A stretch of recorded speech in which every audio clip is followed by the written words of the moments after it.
I ran for two different offices, and I had a problem with them both times. Okay. First office I ran for was school board. Mm-hmm. And I'm not a sore loser. Believe me, I'm not a sore loser. That didn't make a difference to me. Right.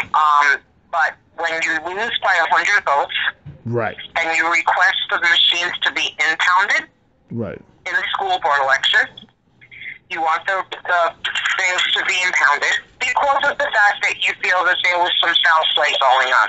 Right. And you saw it going on. I had people watching the polls, and 100 votes is 100 votes, and there was still 87 absentee ballots still out.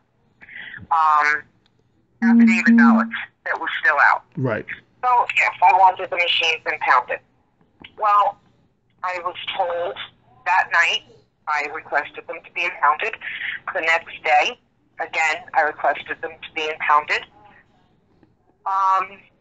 And we were denied the access. Okay. We were told that the machines belong to Reggie Lafayette. They belong to the county. Okay. So he denied me access to the machines. So I never got to have the machines impounded. I never got to open them. Right. In losing by that amount, we then said, okay, we're going to take it one step further. As you know, Reggie Lafayette runs the Democratic Party. Yes. And he doesn't purge anything. So, therefore, what we did is I had almost 20-something people out on the streets. And we compared, I had foiled for all of the, when people come in to sign to vote, we had requested all of those sheets when people signed in. The tally sheets is what they are, or whatever you want to call it, the registration sheets. Right. We compared them to the year before, because I foiled for both years. There was quite a few names that were not on one, that were on another. And they were on the new year. Okay. So what we did is we took all of the names that were on the year that I ran, and we went door to door with them. Mm. We literally found people that voted from Memorial Field, I'm sorry. Well, Memorial Field has no houses on it. Right. They were using the tennis court mailbox. Wow. That's on the back of a little shack on the tennis court. So they were using that address. We knocked on another person's door because it was two gentlemen that had the same name. Right. We asked for both, and the woman said, well, that's my husband and my son. We asked to speak to them. They were both dead. Oh, wow. One was dead for quite some time. Then we went to another door, and we asked for another gentleman, and we were told he wasn't around. We asked, well, when will he be around? The mother said, well, he hasn't been around in 3 years. We said, well, was he not in on May 25th to vote for the school board? She said to one of my people, my son is in Afghanistan. He's been deployed there and has not stepped foot in the States in almost 3 years. Wow. But yet he voted on election day. Wow. What Reggie Lafayette does is he gives out his people's list. He pays them $10 a person and goes out and votes, tells the people who they use, whose name they need to use to vote. Wow. So that was the first time. And like I said, they didn't allow me to use the machine. They didn't allow me to do the machine, impound the machine. Can I ask you a question? Because I am, and again, this is, I have no knowledge of these kind of situations. Is it standard, or is it a reasonable request that should get answered if you ask for the machines, or is that something that is not a reasonable request? Like they can deny it like that because it's not a reasonable request. It is a very reasonable request, okay. And any candidate has the right to have the machines impounded. Okay, that's what I want to know. That's to verify, right? Especially if you have machines that you have one, especially because during that election we used the old machines, right. So they have counters on them. Right. And on some of the machines, you had a different number than the amount that should have been on the sheet. They're supposed to match up. When they're not matching up, there's a discrepancy there. Okay, so why did somebody go into the booth, and pull a lever, but never signed in? Right. You know what I'm saying? So there was quite a few discrepancies. We had another person that actually showed them a name from a magazine and said, "This is who I am." Wow. Okay? We had actually one of the candidates that ran with me. His name was registered twice. Someone used his own name in his district. Wow. Yeah, there was quite a few discrepancies, and we had all of them. I went to the newspaper with them. Okay. There was a whole big article printed. I had actually asked the person that was printing the article, I said, "Here's the list of names. I am not going to tell you what I found. I want you to go out with these names and these addresses, and you tell me what you found." Right. He found the same things, basically. Wow. What? Now, who ran the article? Do you know? Do you remember? Yeah, Ned Roush from the Journal News. The Journal News. Okay. Ned Roush, and it came out again the following year later. Because then the following year I ran for city council. Okay. And when I ran for city council, I had requested for federal monitors. I wrote to the Justice Department. I wrote to the Moreland Commission. I wrote to everybody because of what had happened in the school board election. I wanted a just election for the city council. Right. I knew who I was running against. I was running against Ernie Davis's Umana, whatever you want to call her. Okay?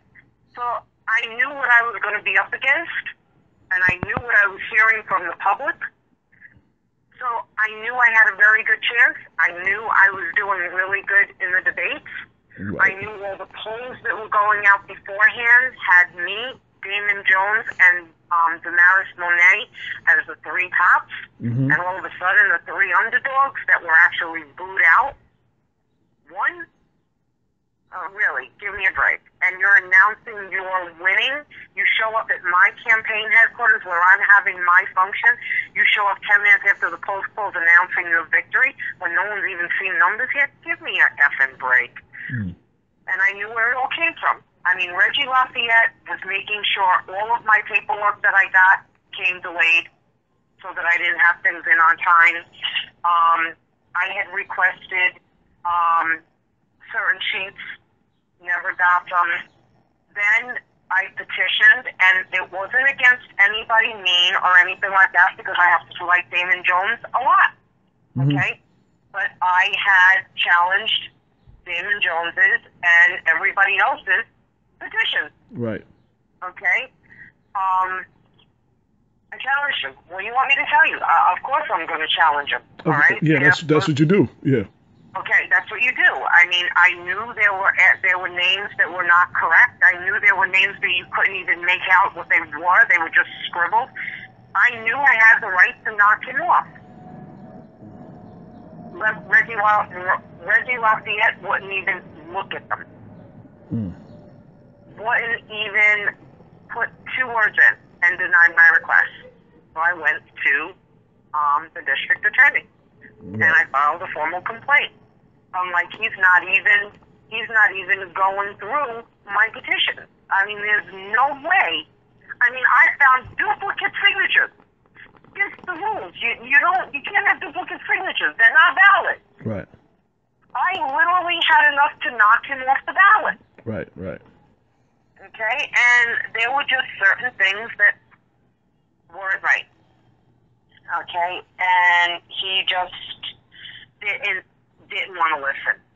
And then when I ran, that was with school board. When I ran for city council, I'm like, this is baloney. This is total baloney. I'm so tired of this bullshit. All I want is a fair election. Yeah. We live in the United States. Men fight for our freedom. But yet we can't even get a fair election in our own country. Now, I want to clarify one thing. I know because I was unclear. You, Reggie denied your request and you went to the DA about Reggie denying your class request, or you went to the Yes. DA about Damon Jones? That part wasn't. I was I lost. went to the DA Mhm. and I filed a complaint against Reggie Lafayette and him not allowing me for these petitions to be knocked off and for Damon to be knocked off the ballot. Okay. And I had to show him Damon Jones's petitions and why I felt it wasn't being done fairly. Because Reggie Lafayette was not doing it fairly. Okay. So I know there was an investigation into Damon. Was there ever an investigation into Reggie from the DA's office? Nope. Did they ever give you a And reason from what why? I understand,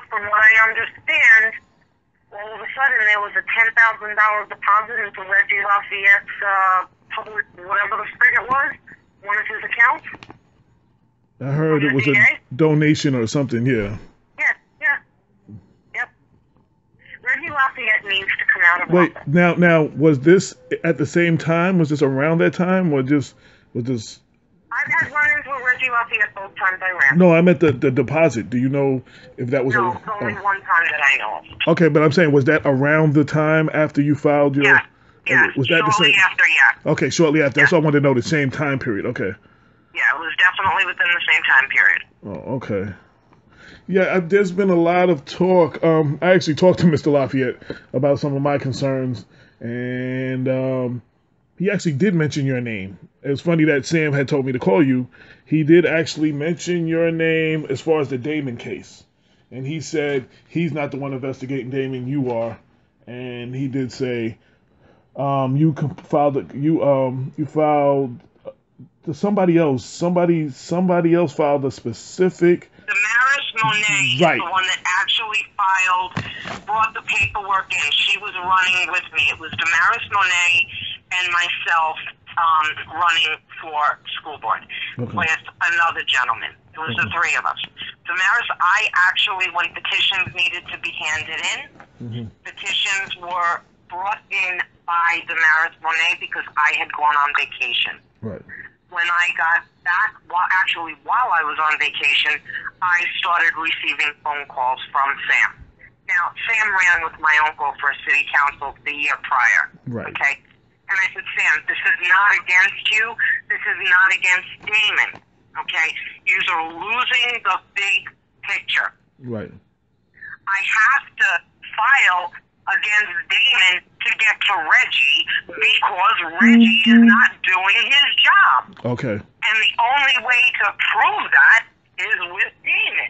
Do you understand what I'm trying to say? Absolutely. Okay, I mean, and unfortunately, like I said, I've worked with Damon.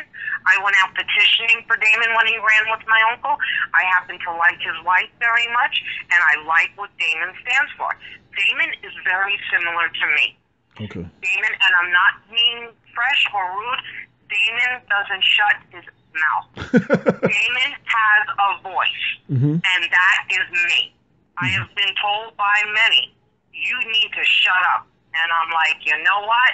As long as I live in Mount Vernon, my voice will be heard because I was born and raised in Mount Vernon. And the bullshit that goes on in Mount Vernon doesn't need to be.